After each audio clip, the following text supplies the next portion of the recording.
Jana Lunden, thank you so much for joining us on Counterpoint. This is an interview I've wanted to do for some time. I've only recently stumbled into all of this material. I think that a lot of people of my age and much younger adults are completely unaware about what's going on. It's really just parents with kids in school will be somewhat tuned in, but a lot of them still, for reasons we'll get into, probably still not as tuned in as they should be.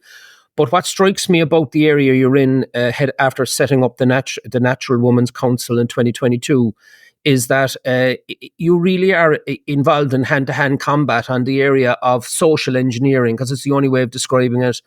This idea of gender theory. And can you just walk us, for this particular audience, can you just walk us through, Jana, as if people were listening to this for the first time, not knowing what's going on at curriculum level, school level, and how it all links back? Okay, yeah, I'd be happy to do that. We've been working on this research for over 2 years now since we launched the Natural Women's Council. And the most common question that we hear from parents, grandparents, teachers, principals, and our friends and neighbors is, where is all of this coming from?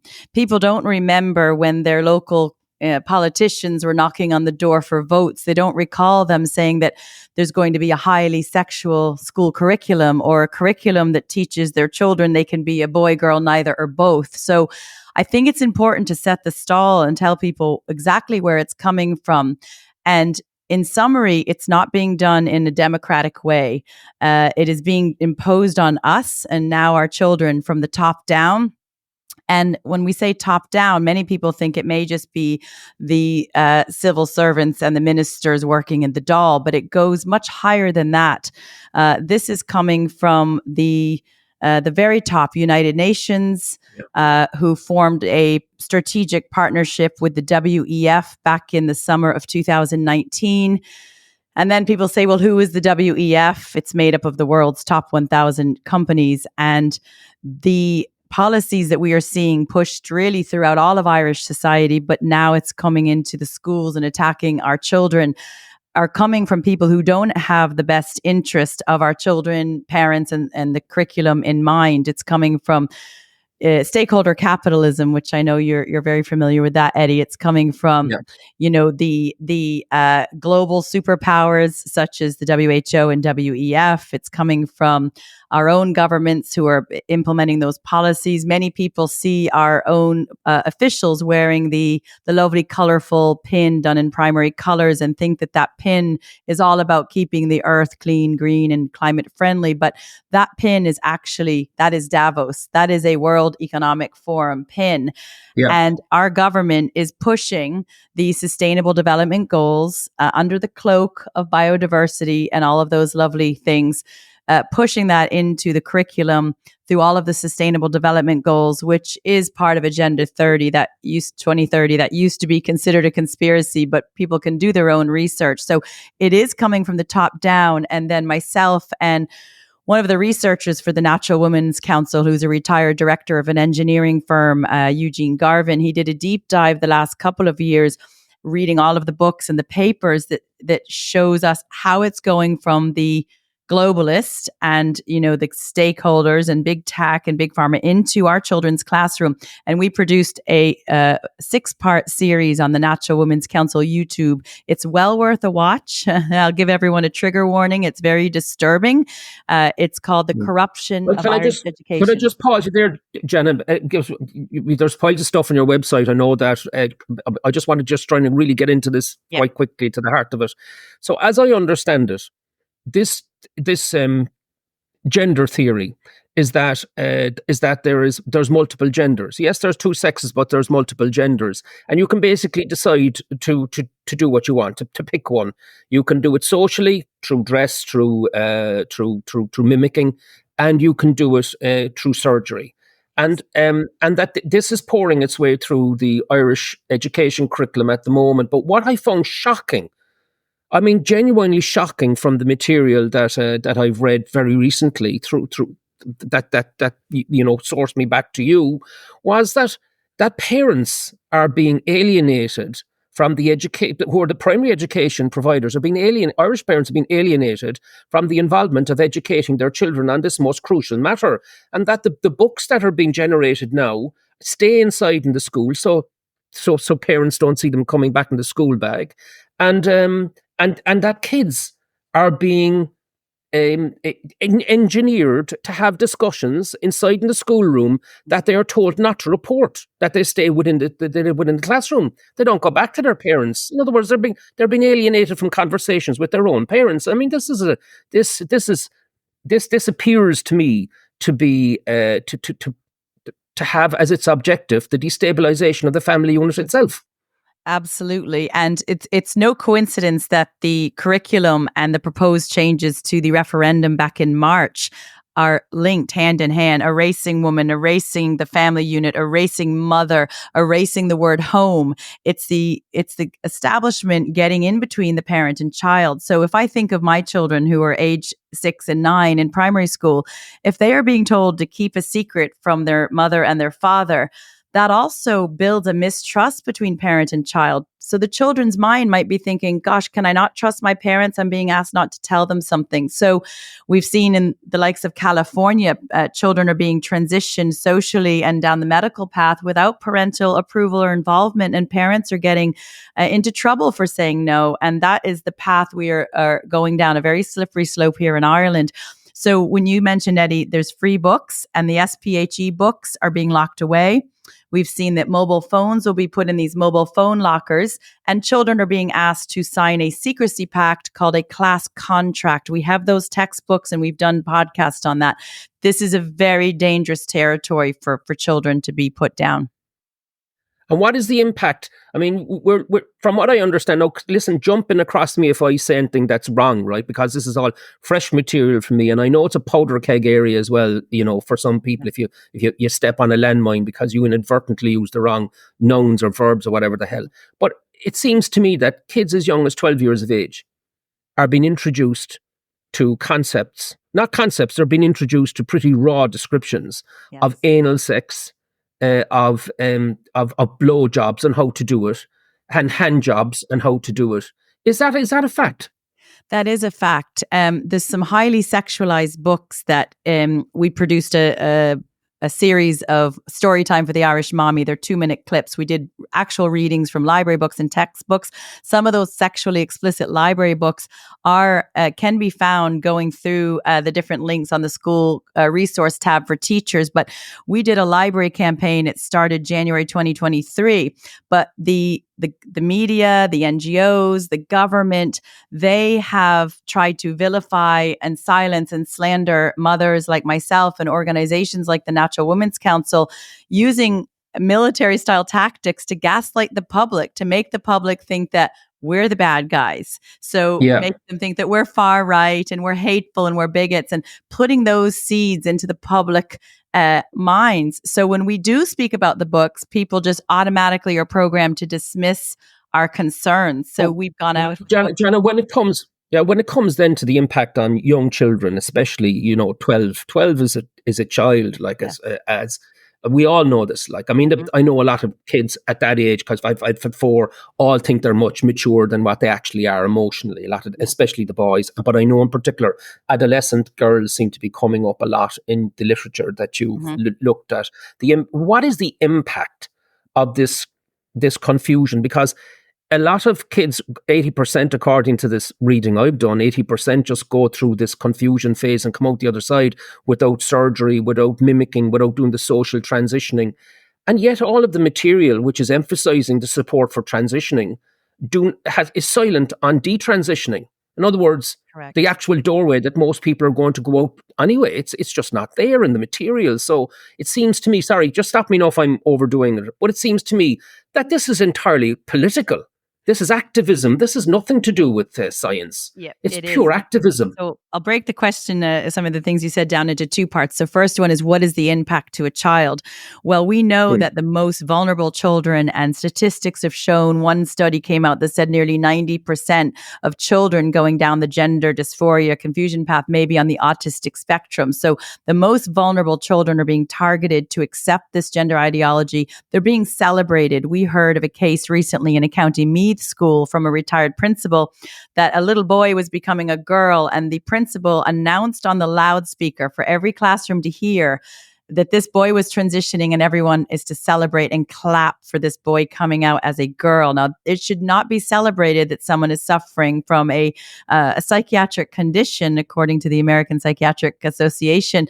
It's putting them on a pedestal. So the impact to a child is, to be affirmed that you may be born in the wrong body is detrimental. No child is born wrong. No, none of us are born perfect, nor should we strive for perfection, but nobody is born wrong.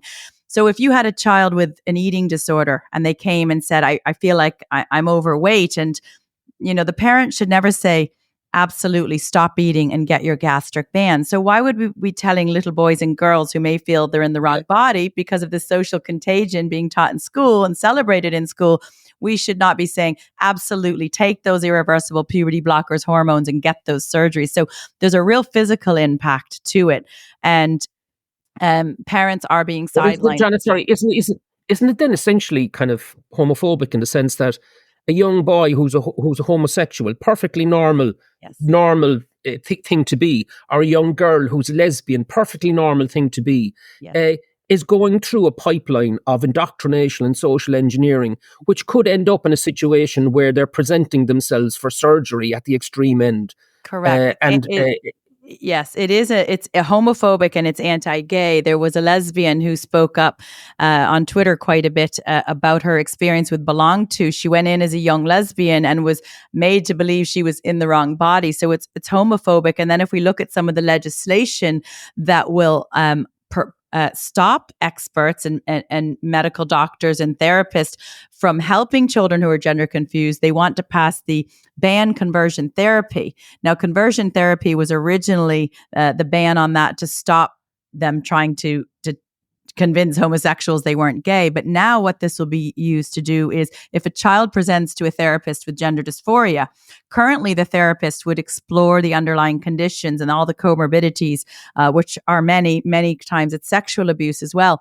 They will not be able to treat the child and look at the reason for the gender dysphoria. Our legislation is trying to have them just simply affirm they're in the wrong body and push them down the medical and the social transition. But how do they then propose to align the scientific fact that at a cellular level, you're either male or female? Forget how you feel for a second. At a cellular level, you're either one or the other. I mean, that's basic biology. So you're going from this SPHE, what's that, social health? Social personal health education, yeah. Okay, so you're going from this class and straight into the biology class. And the biology teacher is teaching you the science. Mm-hmm. But you just come from an indoctrination class, which is telling you something the diametric opposite. And then you're keeping the books in school and you're not talking to your parents, and there's this contract that you're getting involved in. I mean, I just find it amazing I'm even talking about this, that it's actually happening. I mean, it's absolutely extraordinary. It's astonishing, but the state has a solution for that. The solution is that they are moving, it's already started to happen in many schools, moving some subjects from the core curriculum over to optional, and science is one of those. So science, geography, business studies, home economics, and some of the arts. We have a mother, Lisa, down in our Natural Women's Council in Waterford. Science is now an optional subject. Her daughter had to fight to get in to take science. So they don't want reality. They want this ideology. And it is... Are you saying that, this is a very, very important point. Are you saying it's spilling over now into the main subjects, and that you have the option to opt out of learning those main subjects? not only opt out of the main subjects, but these are moved in many schools. They're moved to optional. So if I'm a student down in a school, for example, like Lisa's daughter in Waterford, I want to take science. That's optional. That may not be possible. It's not part of the core curriculum. So if we look at what's moving out and what's moving in, what is moving out are the subjects I talked about, like science and geography and business studies and the factual ones, to make room for about 400 hours of this well-being and social justice classes. So the SPHE is one aspect. We also have the political, the CSPE, which teaches things like the climate alarmism, the BLM, all of those things that we haven't really explored. We've been so busy with SPHE, but it's replacing all of the reality with an ideology. But if we look at Delusion. where this, yes, and you mentioned about politics. I want to touch on something really important. We did a recent whistleblower interview with a teacher who went through a course at DCU with a group of about 30 SPHE teachers. And the lecturer referenced Paulo Freire, which is a known Marxist, as to how to bring this into the classroom. And Paulo Freire believes that politics and education cannot and should not be separated. So this is clearly, if it's being taught to teachers to bring it into the classroom, it's bringing in a political agenda and a political ideology into academia. And that is no secret. And that interview will be coming out shortly. Well, Paulo Freire, I know, is all over career guidance counselling textbooks as the icon out of Brazil, as I recall correctly. But you know, with a particularly different socioeconomic background to many people over here. But can we just trace this back a small bit, right? So if this is social engineering, I mean, anybody with a brain looking at this, whether you're left or right, whether you're atheist or whether you're religious and Christian, Jew, Muslim, doesn't matter. No matter which way you come at this with an ordinary rational brain, you're saying there's something fundamentally off about all of this. So how did we get to, now I know this will go back in time a bit, but how did we get to where we are, where in Ireland we are now teaching our children a delusional, highly controversial gender theory, and it's permeating the entire curriculum?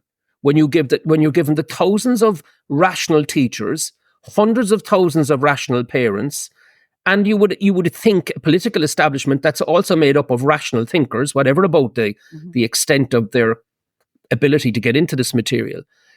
How did we end up captive, quite clearly captive, to what has been activism at an extraordinarily successful level? I mean, this is amazing success if you look at it in reverse. It is. How did that happen? I can answer that. So it's not coming from the people on the bottom. We don't want this. Parents and teachers and students don't want this. It's coming from the top down, and it's coming from, as I mentioned earlier, the WHO, United Nations, WF. They have penetrated the cabinets and captured the civil service and pushed it into every aspect of society. So, for example, our Minister for Education, Norma Foley, you would think that she would be signing off on the books, but in a recent article that GRIP published back last summer, it was confirmed, I have it here, the Department of Education said they don't review, approve, or endorse the content. They point to the NCCA. The NCCA has pointed parents to the publisher. So this book we recently... But the NCCA are the curriculum agency of the Correct. state. Yeah, okay. A state body designing the curriculum, the national curriculum assessment. And they have sidelined parents from the consultations. So for the junior cycle, they didn't even invite parents to the consultation on how this was going to be pushed in. They had trans right activists on their group. They had a careful selection of a random sample to make it look like parents were involved, but you can be sure that the general public wasn't involved. Same for senior cycle, same for primary. We were not invited to these consultations, so they sideline us.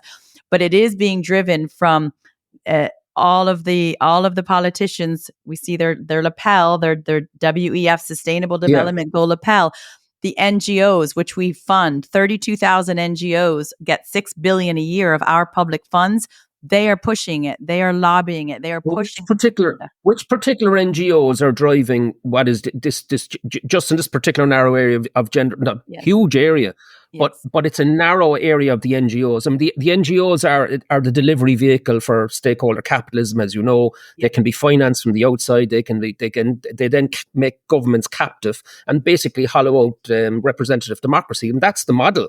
That's the World Economic Forum model for the world of the future. And what we're seeing here, though, is that Ireland seems to me to be an extraordinary success for the entire stakeholder capitalism, the swarm, as I call it, the NGOs. So which particular NGOs, let's name names, which particular NGOs are driving this? Yeah, it would probably be easier to list the ones that aren't, but I'll share a few of the big ones that are. So we know that one I'll talk about for a moment, if you don't mind, is Belong To. Belong To is a trans right activist group for youths. Belong To are being invited into schools to do a stand-up week. It happens in the autumn. I think it's this November. They spend a whole week in schools. It's an indoctrination program. They also want to convince all of the schools in Ireland to sign up for an 18-month quality mark program where this LGBTQI, this queer theory, gender ideology, and politics will be in the classrooms, fully embedded. So Belong To is one. TENI is another, the Trans Equality Network of Ireland. National Women's Council. Would you believe the National Women's Council lobbying to erase woman and mother?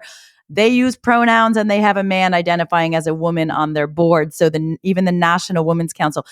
I believe that most NGOs, because of the money they are given, they are captured with this ideology, pushing it into every aspect of society and attacking our children in the classroom. Now, can I just drop? I know you probably know all this stuff on it, but I just found it in my research. And apologies if this has come up before, but there was a piece written there a few years ago, 2019, just on the cusp of COVID-19.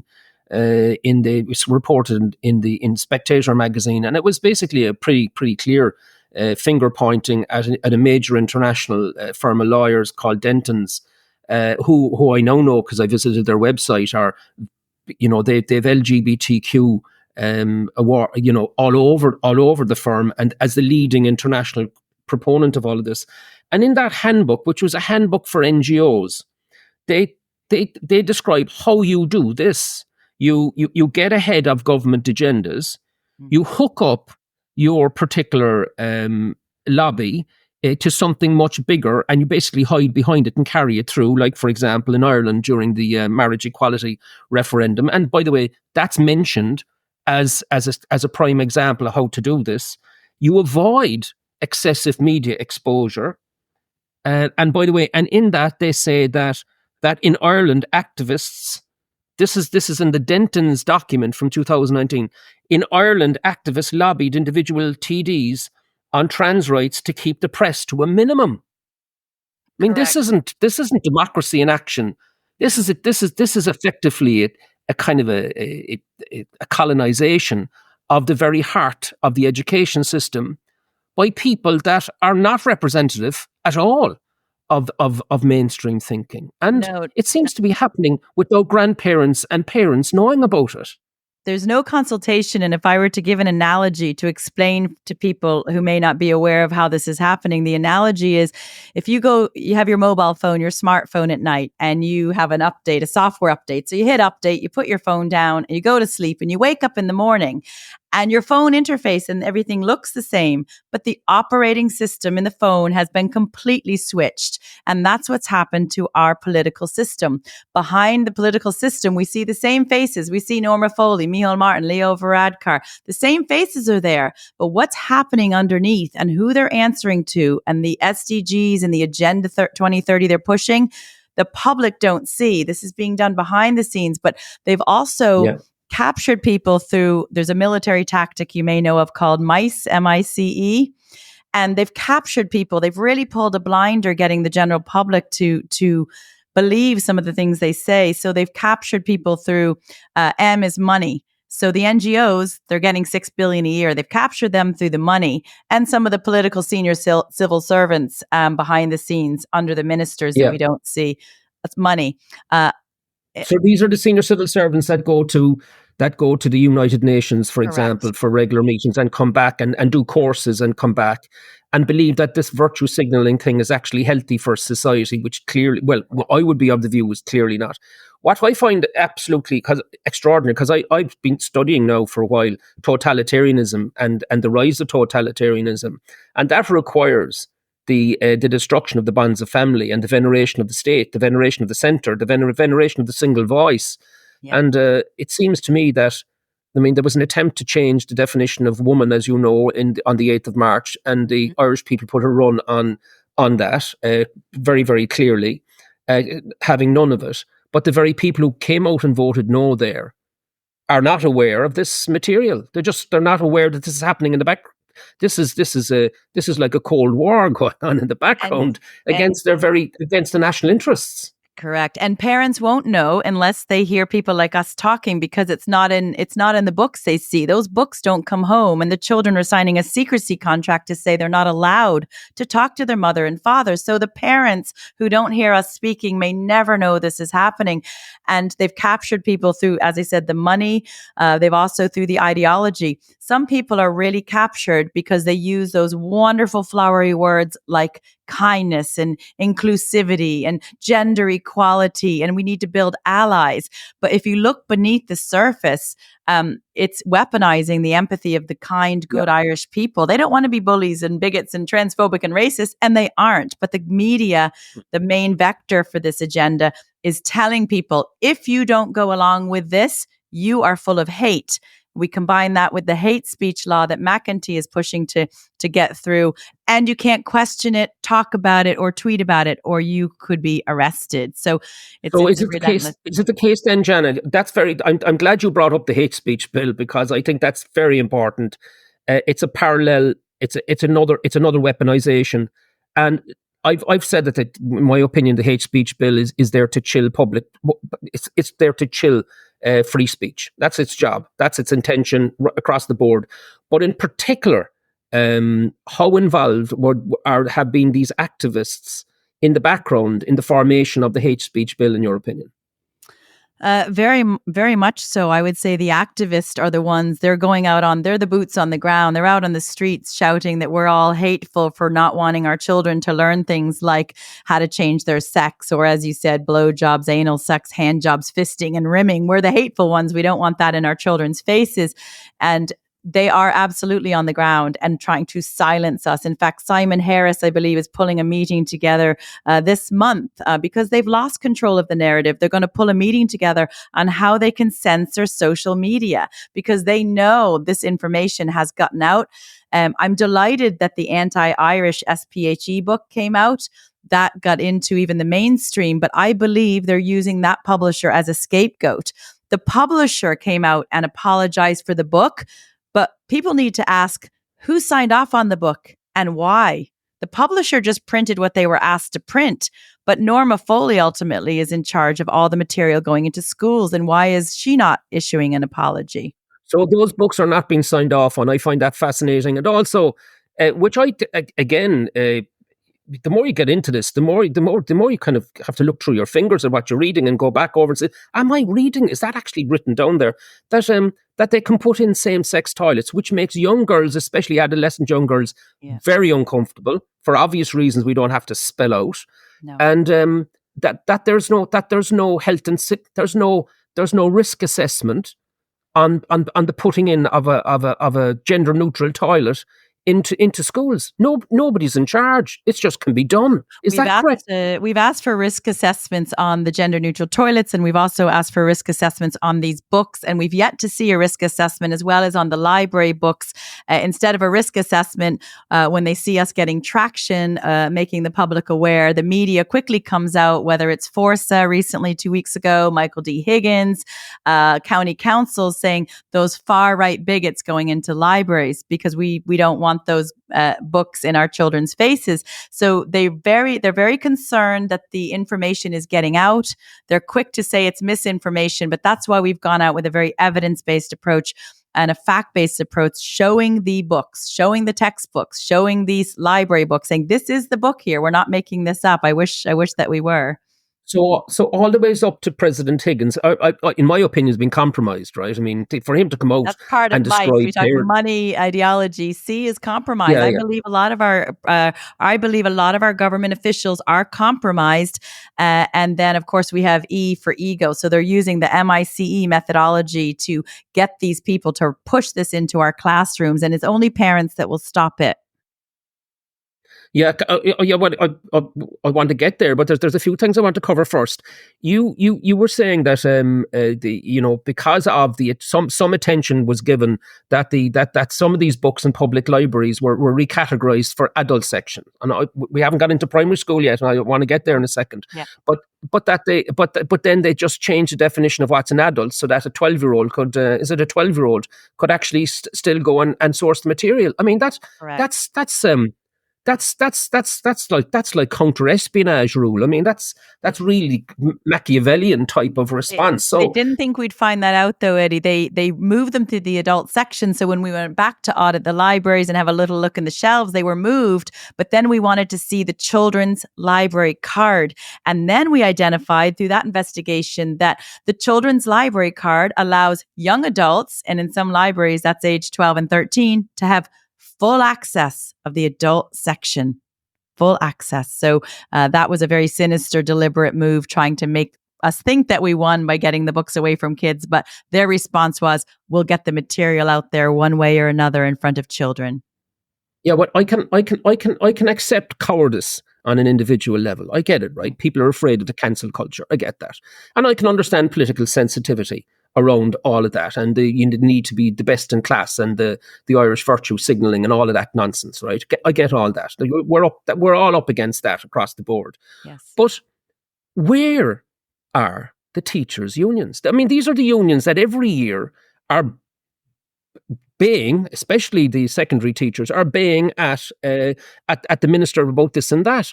Where's their voice? I mean, these are us. We are them. I mean, they're our neighbours. They're our friends. Where are they? Where's their voice? How did they allow this to happen through what are the strongest union sector, you could argue, in the country? Mm-hmm. Yep. The INTO is completely captured. We had a couple of brave teachers speak out at the INTO Congress meeting a few months ago, but the INTO is captured. People may have seen the video about little Liam and Lucy and teaching, Liam can be a girl, Lucy can be a boy. And there was a very cartoon, child-friendly video that was on the INTO website. So the INTO is completely captured. Another concern is the ASTI put out a memo, a secondary teachers union put out a memo to teachers assuring them that if they're not comfortable teaching some of this sexually, explicit SPHE material, they don't need to teach it. However, they have a solution for that. They're bringing in third parties to do the dirty work and teach the material that good moral teachers won't teach. And we've already caught a few third parties doing that. One is schoolfitnessireland.ie. They go into schools to teach exercise classes like Zumba, but they sent an email to the school sent an email saying that this third party is going to go in and teach their young children about pornography, masturbation, and gender identity. I rang the founder of schoolfitnessireland.ie and asked those questions. He slammed the phone down on me. So we have a freedom of information request going in to get the Department of Education to provide us with a list of all of the third parties going in to teach SPHE to children. And we have a big concern with them going in the back door to teach the subjects that teachers are saying they don't want to teach. So before we get into young kids, I just want to summarize where we are, right? So it seems to me factually accurate to say that children are being socially engineered. We can say that because they're not allowed, the books stay within the school area. The contract to stay stum about what happens in the classroom, and then the flooding of the same ideology, this gender ideology, which doesn't stand up to science. It's highly controversial, flooding across other areas. And then the actual trade unions themselves must have been infiltrated, because I've dealt with teachers over the years, diametric opposite of the type of person that would be activist in this area. Mm-hmm. They would be very uncomfortable doing that. And then the politicians are terrified of getting involved in this. Denton's, the international legal agency in 2019, is specifically complimenting Ireland and how they managed to do it over here. I mean, that's screaming captivity. To me, we've had the World Economic Forum talking about stakeholder capitalism and basically weaponizing NGOs to capture the state and keep them destabilized and afraid to speak out. And then as soon as you speak out, then they hammer and label people as being extreme right or whatever term they want to use to try and frighten people. And then, of course, you bring in hate speech laws and you close the whole thing down. In fact, the Gardaí could come in and confiscate all your computers and those of your children to look for information which could be deemed hateful to these named minorities. I mean, that's effectively a coup. It is. There is a coup. And, you talk about these, them labeling and slandering people. There was recently, Griff did an article on this several months ago. There's an NGO, the Hope and Courage Collective. They previously were called the Far Right Observatory, but changed their name to something soft. When I launched the Belong To campaign, showing parents how Belong To is infiltrating schools to indoctrinate children and push them into the transgenderism, this NGO called a meeting in the Dáil. And in that meeting, they had my picture on a screen up in the Dáil, and they referred to me as I don't think they used far right. I think they said a Christian fundamentalist, and I'm linked to burning down immigration centers, which couldn't be farther from the truth. But this is the level these NGOs using our public funds will go to when they go into governments and slander mothers who simply don't want our children to be sexualized and indoctrinated. It's outrageous. Yeah, but I think that I don't want to speak for the Irish people on this particular topic. I mean, how would I know? But I mean, just my own experience, most people are quite liberal-minded. This has nothing to do with being liberal-minded. That's the thing. And by the way, it's nothing to do with religion or anything like that. This basically has to do with creating distortions within the mental health of our children, because that's what it's, and under a veil of secrecy and protection, and then stopping us from speaking about it through the hate speech bill. I mean, it's quite extraordinary stuff when you frame it that way, because it's an accurate framing of it. But there's work on the curriculum for the junior cycle. Can you just walk us through that? What are you seeing there? Because I mean, it's terrifying to think that this will spill under age 12. Yeah. So the junior cycle consultation, which again was a cloak consultation, parents were sidelined. That happened about a year ago. Those changes in the junior cycle went into the classroom. Sorry, Jana, how were parents sidelined? And can you could you just go back and walk us through that? I will. So the junior cycle consultation done by the NCCA sidelined parents, meaning we were not invited to the consultation. We didn't know it was happening. They didn't advertise this. However, they certainly let a select group know it was happening to get their submissions in. So we campaigned, the Natural Women's Council, very heavily on this. We got 250,000 leaflets out on the street, boots on the ground, passing them out to let people know what's happening. They put the changes in despite thousands of parents pushing back. They put those changes in this year into the school, September 2024. But there are some small wins that I want people to understand so they can still have that glimmer of hope that this is going to stop. The senior cycle consultation happened last year. Those changes were supposed to go into schools this year. Actually, the junior cycle, the changes went in 2023. Senior cycle was supposed to go in this month. They quietly delayed it until 2025 because of the pushback. They delayed it a year. Those changes didn't go in. The primary school changes, pushing all the sexualization, Marxism, and gender ideology into primary schools, was supposed to happen in 2025. I think we can scrap it. We want the entire curriculum to be overhauled, looked at independently, and all of this scrapped. There's no way that 5-year-old minds should be poisoned with this ideology and politics in the classroom. So we are winning because they're delaying it. They are, even the mainstream got out the anti-Irish book recently. That might get parents to say, gosh, if that was in the book, what else might be in the book? So it's got it into the zeitgeist, which is positive. But if you look at the problem, which is gender confusion, that can be dealt with supports. But what I find an absolute red flag is that there's nothing in the material to support people who want to exit the area by detransitioning. It's entirely silent on it. So that smacks of a group that are trying to build up the numbers that are actually staying in the area and remaining confused with all of the sorts of problems associated with that. When you go to the extreme side of this and you're getting into surgery and you look at countries that are far more, that they're further along in the timeline than we are, because it's all pretty new to us here. What are we seeing in terms of the long-term impacts of the actual physical transitioning?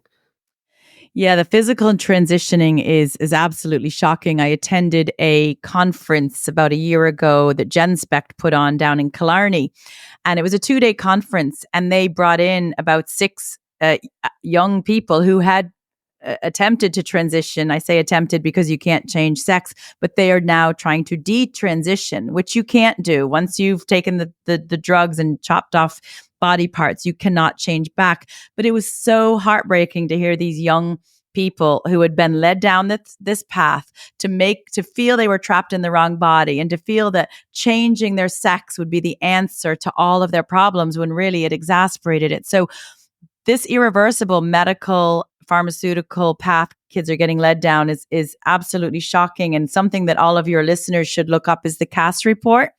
The CAS report, which was commissioned by the NHS, it was a group of experts led by Hilary Cass, who was a pediatrician. That's CASS, Jana, just for... Yeah, CASS, Hilary Cass. This report is the gold standard. It was years in the making and the research. The buck stops with the Cass report, and it clearly showed that children should not be transitioned, taking these drugs and getting the surgeries, but also it stated that pronouns are not a neutral territory. So in class, there's a document that the NCCA, who developed curriculums for our children, a document whereby they advise teachers to introduce themselves in the classroom using their pronouns. It tells teachers to respect the pronouns of children, but pronouns are not a neutral territory, as stated by the experts. Pronouns are the first step to a transition, leading children down an irreversible path. A lot of it is down to money. I interviewed Scott Nugent, who was the accidental co-star of Matt Walsh, What is a Woman? I interviewed Scott Nugent, who was a biological woman who tried to transition to a man, and she, because she's still a woman, she stated that it's about $1 million, over $1 to $1.5 million for every child who is confused from this social contagion, who wants to take the drugs and get the surgery.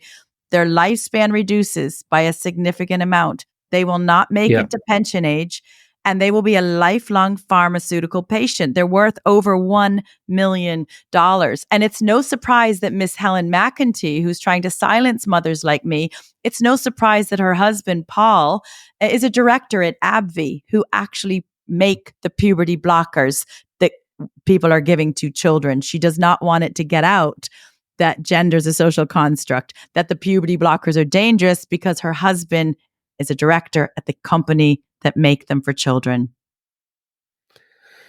Well, I'm almost gobsmacked every time I get into this, and I'm only into it recently, so I can be helpful to people finding their own way into it, because it's new to me as well. But when you're talking to parents much younger than me, like with young children that are now going, of your peer group, what do you say to them about what can they do at an individual parent and community level to begin to untangle this and resist it and bring it to public attention? Because I can tell you, I know this from my own children and their peer group, they are extraordinarily sensitive and hot on the topic of be careful what you say, don't use the wrong pronouns. But every time we bow to that pressure, we're actually enhancing the power of the activists that are bringing this social engineering of our children into Irish culture.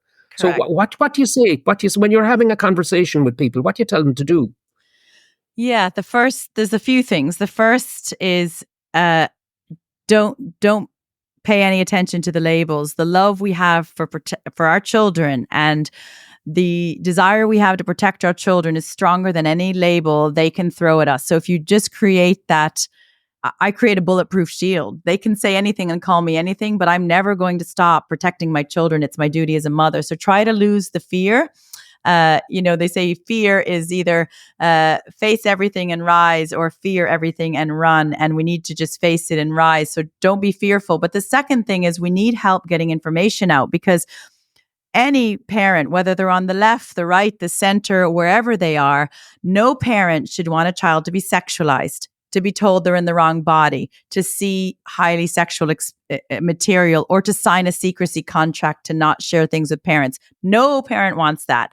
But parents don't know because it's being hidden, deliberately being hidden. So parents need to get out and talk to everyone they know in a small conversation, because it can be overwhelming. So, a conversation might be you're in the cafe with a group of your school mummies, and you might just say, how do you feel about what's coming into the schools? And that just opens the door, the eyes open, the ears perk up, telling children they can be a boy, girl, neither or both, given that that's, biologically wrong and it's dangerous. Or, you can just drip in these little things and that gets people listening. So it's don't be fearful, keep talking, talk to everyone you know. There's no place I don't go that I don't talk. I was in the barber shop with a group of mommies with my little boy getting his hair cut. I opened up the conversation, and by the end of it, those 5 mummies asked me to drop leaflets off at their school. Nobody wants it. So keep talking. Don't be fearful. And then the third thing is, we need to lobby this from a political perspective, because that's where it's coming down from. We in the Natural Women's Council spend a lot of time with parents, but we also are working on this politically.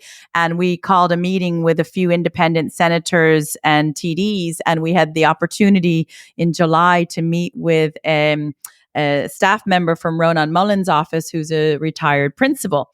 And one of his solutions was, you need a lot of angry parents. You need parents to go into the boards of management, to write letters, to call meetings and say, we do not accept this. So don't be fearful, keep talking, but get in there and just say, my child is not going to be exposed to this. And also never forget that under Article 42 in this Irish Constitution, we are the primary educators of our children.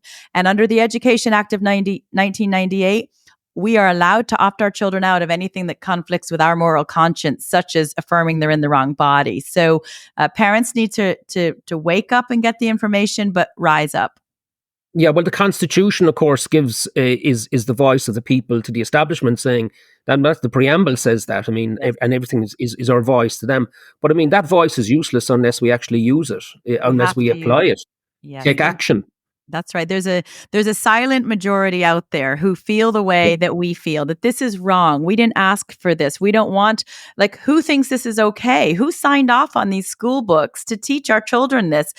There's a silent majority that think this is wrong, but it's time that the silent majority stop being silent, because our children, this entire generation, their young minds will absolutely be destroyed if they think they're in the wrong body.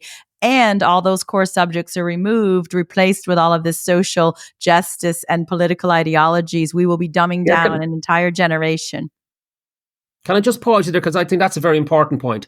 In other words, if there is no resistance, if this is successful, and if it continues on with the momentum that it's got and it's not stopped dead in its tracks, what happens?